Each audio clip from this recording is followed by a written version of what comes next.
Good morning, friends. I'm Betsy Klein in Washington, filling in for Coy Wire today. I've played 9 fewer NFL seasons than Coy, but I'm otherwise qualified to be here, so let's get to it.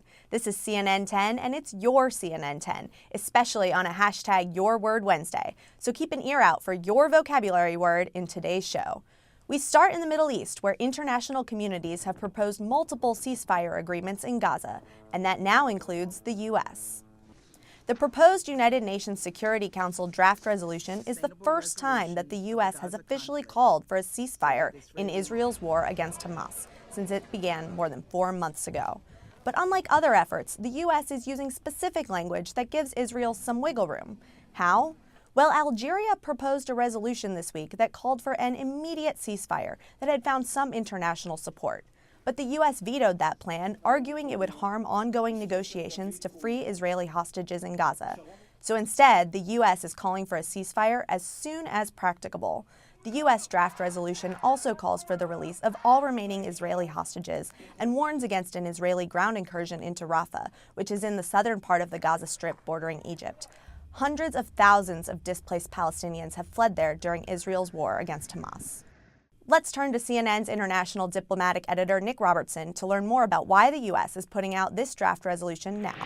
There are 2 takeaways here. One is that at a diplomatic level, the United States comes to the rescue of Prime Minister Benjamin Netanyahu. That's certainly how he'll read the situation, despite the very clear pressure being put on him by the White House with the wording of this resolution. Why do I say this? Because in essence, the United States is heading off or providing an alternative resolution to the one that Algeria is putting forward, which has wide international support for an immediate ceasefire. The Prime Minister here hasn't responded to the publicly yet, at least, to the U.S. version. But the U.S. version is still very, very clear. It says the conditions right now for a military incursion into Rafah would quite literally result in more civilian deaths, potentially push people across the border, weaken international security and peace, certainly in the region around here. So it's with very high levels of caution and guidance for the Israeli government. But the Prime Minister here is likely to read this as he is being given more time, because the wording from the United States is not a permanent ceasefire, and it says when it is practicably possible. 10-second trivia time. Which country launched the first satellite called Sputnik 1 into space? Was it the United States, China, the Soviet Union, Japan? If you said the Soviet Union, you're out of this world. On October 4th, 1957, the Soviet Union successfully launched Sputnik 1. That satellite was only about the size of a beach ball and weighed just under 185 pounds. We head to space next, where a satellite from the European Space Agency is expected to make a fiery re-entry today. The agency's Space Debris Office said the satellite, called ERS-2, weighed just over 5,000 pounds. At around 50 miles above the Earth's surface, the satellite is expected to break apart, and the majority of the fragments will burn up in the atmosphere. Now, some of those fragments could reach the planet's surface, but the agency says it won't contain any harmful substances, and it will most likely fall into the ocean. We turn now to our Bill Weir, who explains how the astronomical number of man-made objects orbiting the planet has turned some space officials' compunction into action. We all drop things around the house.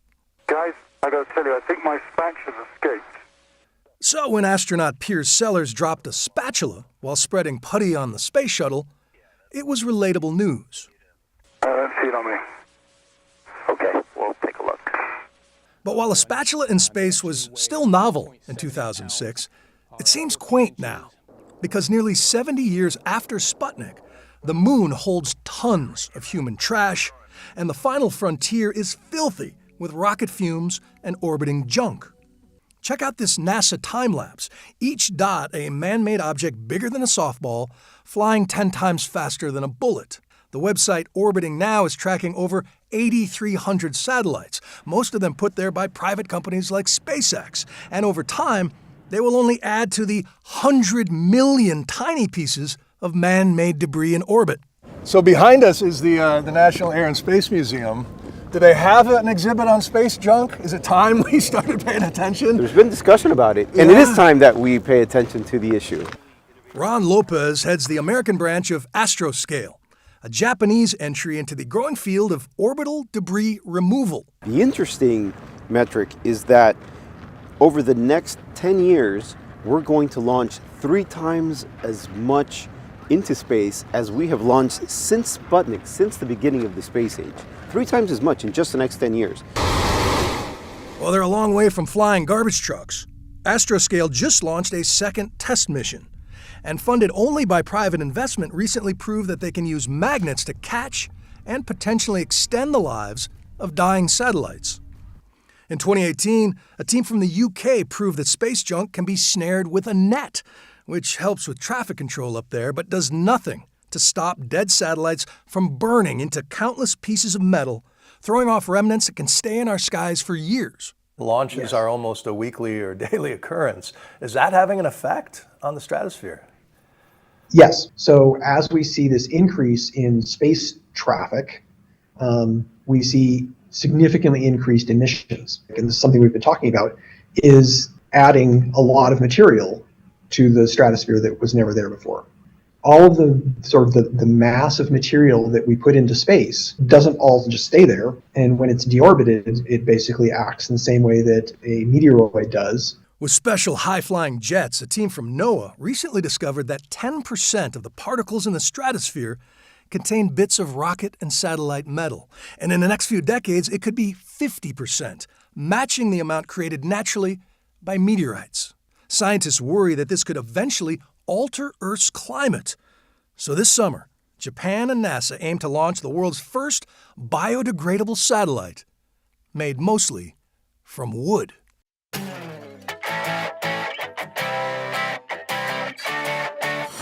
And now let's dive into a story that, as Coy would say, deserves a 10 out of 10. CNN's Jeannie Mose gets to the bottom of an underwater investigation bubbling up in the stingray tank at a North Carolina aquarium. This one will surely hook you. How could a stingray named Charlotte end up pregnant when no male stingray has ever been in her tank? The $64,000 question, who's the daddy? We think Charlotte is her own daddy. Staff at the Aquarium and Shark Lab by Team Echo in North Carolina are so bonded with Charlotte, she lets them caress her. When they found a lump, they feared it was cancer. An ultrasound proved otherwise. There's a baby. Several babies, but how? She has always been a single ray. She needs ray tinder. The most likely explanation? Something called parthenogenesis. I've been calling it do-it-yourself reproduction. Sort of a virgin birth. The female's egg becomes an embryo without fertilization. But there's another far less likely theory. 2 male sharks that were placed in the tank. This is Mo and this is Larry, named after you-know-who. What's the matter with you? How dare you strike a mother with an infant in his arms? The staff found bites on Charlotte, and male sharks tend to bite during mating. But experts at the Georgia Aquarium and elsewhere say a shark-stingray hookup would be anatomically impossible. The aquarium plans to do DNA testing when the babies are born. The aquarium may not yet know. How'd that baby get here? But if immaculate conception is the best theory... So we're telling everyone don't drink the water from this tank? Jeannie Mose. CNN. New York. Thanks to Miss Giles' social studies class in Calgary, Alberta, Canada, for submitting our #YourWordWednesday winner, compunction, a noun meaning distress over an anticipated action or result. Nice job, and thank you for helping make us smarter today. Okay, we made it to the end of the show, but I couldn't leave you guys without some special school shout-outs. We see you, Heather Tedonio's class at Evergreen Community Charter School in Asheville, North Carolina. Go Wolfpack. And special recognition goes to E.L. Haynes Public Charter School right here in our nation's capital, Washington, D.C. Thanks for joining me today as I filled in for Coy. You all are what makes this show so special. You are CNN 10.